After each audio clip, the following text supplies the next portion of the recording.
नमस्कार दर्शकबिन र आज हामी यहाँ हाम्रो पुरा टिमसँग एकदम दुःखको साथमा बसेका छौँ। विशेष गरी हामीले पिछलो साल एउटा सर्ट फिल्म तयार गर्ने प्रयास गरेका थियौँ र यो सर्ट फिल्मको 2 दिन मात्र सुट भयो। 2 दिन सुट गरेपछि हामी केही कारणले गर्दाखेरि सुट गर्नमा हामी अड्क्यौँ र केही दिनपछि हाम्रो दिदी इन्द्रकुमारी तामाङ जो हाम्रो अघि यहाँ फ्रेममा खदासँग हुनुहुन्छ, हामी भन्नुपर्दा पनि दुःख लाग्छ र उहाँ पनि आमाको पाठमा हुनुहुन्थ्यो र उहाँ बिरामी हुनुभयो र उहाँलाई ट्रिटमेन्टको लागि उहाँको हस्बेन्ड यहाँ हुनुहुन्छ सर डेबी तामाङ। उहाँले अनि परिवारले काफी कोसिस गर्नुभयो, धेरै जग्गा लानुभयो हस्पिटलतिर, तर उहाँको स्वास्थ्य ठिक हुन सकेन। आखिरमा गएर उहाँ भगवानको प्यारो हुनुभयो, यानि कि उहाँको स्वर्गवास हुनुभयो र त्यसपश्चात हामीले यो भिडियो बनाउन छोड्यौँ किनभने उहाँको मेन रोल आमाको पार्टमा थियो र अधुरो छ। तपाईँलाई थाहा छ, यही कारणले हामीले पुरा गर्न सकेनौँ। अधुरो भए तापनि उहाँको आत्माको शान्तिको लागि पनि हामीले यो छोड्दैछौँ। अब के भन्नु है, अब हामी त कहिले पनि हामीले त सुटिङहरू नगरेको होइन, अब कहिले पनि नजानेको र पनि उहाँको जति सक्दो त अब हामीले राम्रै गर्नुको लागि चाहिँ अब गरेको छौँ। अब के गर्नु है, बिचरा आनी अब एउटा आमाको उसमा पार्टमा रोल गर्नुभएको थियो है। अब गर्दा गर्दा नै बिचरा स्वास्थ्य ठिक हुनु भएन र अब बितेर जानुभयो। अब त्यही हामीलाई दुःख एकदमै यो छ। अब अब मेरो पनि भनाइ त्यही छ। हाम्रो गुरुआमाले जो गर्नुभएको थियो आमाको पाठमा उहाँले राम्रो रोल गरेर भूमिका निभाउनु भएको थियो। तर गर्दा गर्दा हाम्रो बिचमा के भयो भन्दाखेरि उहाँ गुरुआमा त्यस्तै बिरामी हुनुका कारणले गर्दामा हाम्रो पनि यो सुट जो हुँदै थियो अड्क्यो। हुन त हाम्रो यो फर्स्ट टाइम हो, तर पनि हाम्रो चल्दै थियो सुरु अब जस्तो भए पनि गर्दै थियौँ। तर उहाँ बिरामी भएको कारणले गर्दामा चाहिँ हामीले त्यतिकै अड्किनु भयो। यो फिल्मलाई यो सुटलाई चाहिँ अगाडि बढाएर एउटा केही गरौँ भन्ने उहाँको पनि एउटा चाहना सबैले एउटा देखाउने थियो र उहाँको यो पुरा हुन भएको कारणले गर्दामा उहाँकै खातिर यो हामी जो गर्दैछौँ सुट त्यसलाई चाहिँ हामी कम्प्लिट गरेरै छोड्छौँ। त्यसो भन्दा अब उहाँको पनि आत्माले शान्ति पाओस् भनेर म त त्यही भन्न चाहन्छु। र अब उहाँको परिवारमा अब उहाँको यहाँ हस्बेन्ड सर हुनुहुन्छ र उहाँको जति दुःखी छ उहाँलाई छ र पनि उहाँलाई पनि हामी खुसी बनाउन चाहन्छौँ। उहाँलाई पनि हामी आफ्नो मनोबल बढाएर राख्नुहोस् भन्न चाहन्छौँ र हामी चाहिँ उहाँकै लागि पनि यो कम्प्लिट गर्नेछौँ। र त्यसमा तपाईँ के भन्नुहुन्छ सर?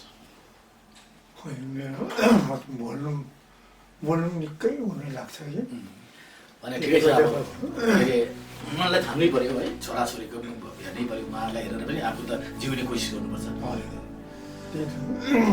ठिकै छ, बितेर गएको बोल्नु एकदम भखाना फुटेर आउँछ।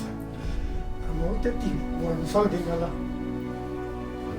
हुन्छ सर, हुन्छ र हामी चाहिँ एकदमै अब तपाईँले पनि पर्मिसन दिनुहोस्, उहाँको बदलीमा हामी अर्को कलाकार लाएर पनि हामी त्यसलाई चाहिँ कम्प्लिट गर्ने गर्छौँ र त्यसो भन्दै है तपाईँसँग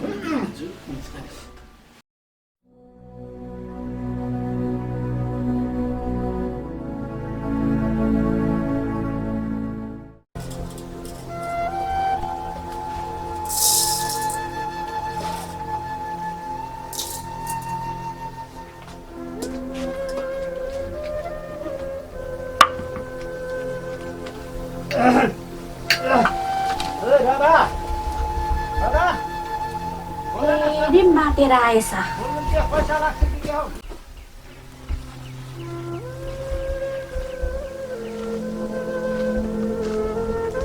दादा बोल्दैन त किन कराउनु भएको? खाना पाकिरहेको छ त, कहिले नमाथि आउने होइन?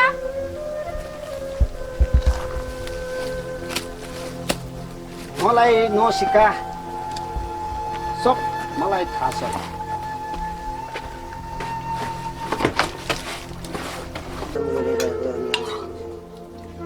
के छ कहिले खाना राम्रो बनाएन। तेरो माइतमा त खाना बनाउनु सिकिनस् कि क्या हो? यस्तो भात थप्छ लैजाऊ त सबै घोप्टायो भई नभई पकाएको यो अन्नले त एक दिन सरप्छ नि अब तैँले यो घरमा पनि के गर्नु सक्दैन रहेछस् यो घर छोडेर तँ निस्किआ मलाई के गर्नु भएको यस्तो अब यो घरमा म बस्न सक्दिनँ अब यो घरमा म बस्न सक्दिनँ वाजी ज्यादा बोल्छस् जा घरबाट निस्केर जा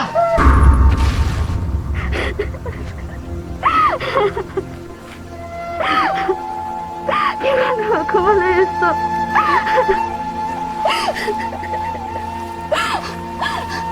अब यो घरमा बस्न सक्दिनँ भगवान् म अब यो घरमा म बस्न सक्दिनँ जा जा तँ जा जा जा जा जा जा जा तँ छैनस् भने मलाई शान्ति हुन्छ जा अब म यहाँ घरमा बस्न सक्दिनँ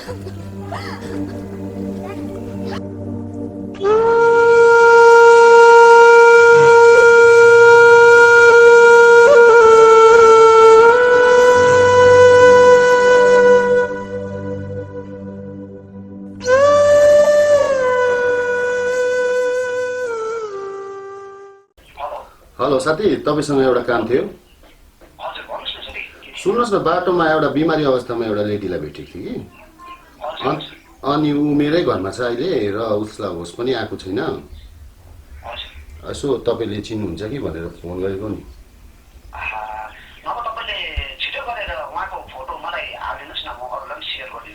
ए हुन्छ हुन्छ साथी म तपाईँलाई पठाइदिँदैछु है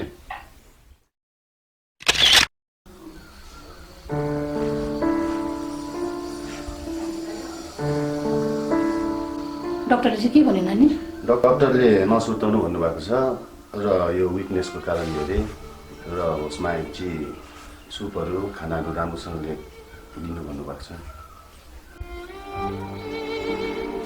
आज यो पानी पिनाइदिनुहोस् तिनीहरूले पनि अहिले होस् आएको छैन बाबा के भएको रहेछ खासमा चाहिँ उसलाई खै विकनेसको कारणले भन्दैछ अब अरू कुरा चाहिँ उहाँलाई होसाएको छैन थाहा हुन्छ बिचरा के भएको होला है म त के भएको बिचरा औरत मान्छे भाइ यस्तो बिचरा नानी आँखा खोला त हेर त नानी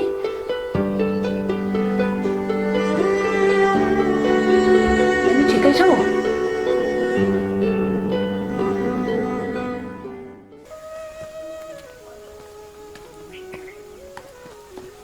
हेलो घरमा कोही हुनुहुन्छ कि को हो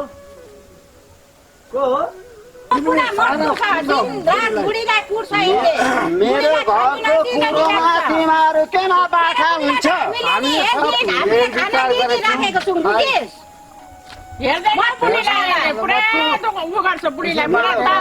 तपाईँ सरकारी मान्छे हुनुहुन्छ हो यसलाई चाहिँ पक्का सबैले सजाय दिएको हुनुपर्छ मात्र छोड्छ नि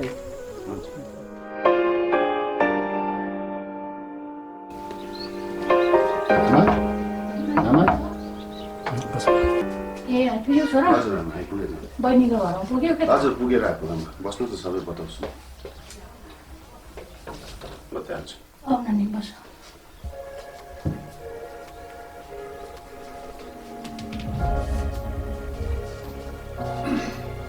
नानी एक्लै गयौ तिमी हजुर आमा जानु त गएँ तर बहिनीको घरको स्थिति बहुतै खराब रहेछ किन नानी म हजुरलाई सबै बताउँला तर आजदेखि चाहिँ बहिनी यही घरमा बस्नेछ बहिनी तपाईँलाई पनि हात जोड्छु त्यो घरमा कहिले पनि नजानु के यो शिवले भनेको कुरा सत्य हो नानी